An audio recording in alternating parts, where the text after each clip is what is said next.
পশ্চিমবঙ্গের কলকাতায় খুন হওয়া বাংলাদেশি সংসদ সদস্য আনোয়ারুল আজিম আনার হত্যা মামলায় জড়িত থাকার সন্দেহে গ্রেপ্তার জিহাদ হাওলাদারকে 12 দিনের রিমান্ড দেওয়া হয়েছে।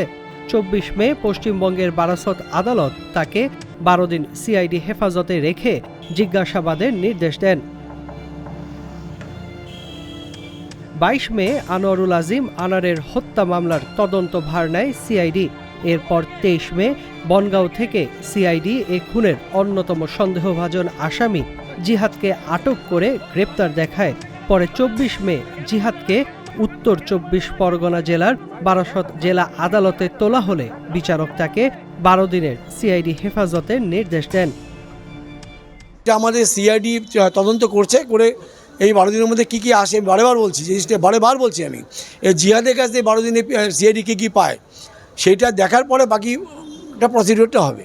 সেটা বাংলাদেশের হাইকমিশনের সঙ্গে কথা বলে করতে হবে। লয়ারদের কাছে খুব কৃতজ্ঞতা জানাই যে এটা ব্রুটাল মার্ডার কেস, এর মধ্যে ঘটনা এখানকার কোনো লয়ার দাঁড়ায়নি। আমরা লয়ারদের ধন্যবাদ জানাই। বারাসত আদালতে আনা হলে আদালত প্রাঙ্গণে জিহাদকে ঘিরে ধরেন সাংবাদিকেরা। এ সময় জিহাদের মুখ কাপড় দিয়ে ঢাকা ছিল। কেন মারলে সহ চারদিক থেকে নানা প্রশ্ন উড়ে এলেও কোনো প্রশ্নেরই জবাব দেননি জিহাদ।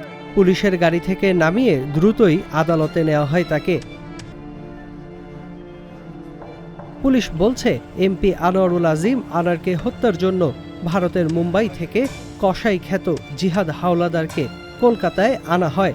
কলকাতায় গ্রেপ্তার হওয়ার পর আনোয়ারুলকে হত্যার পর কিভাবে তার মরদেহ টুকরো টুকরো করে ফেলে দেওয়া হবে তার রোমহর্ষক বর্ণনা দিয়েছেন তিনি।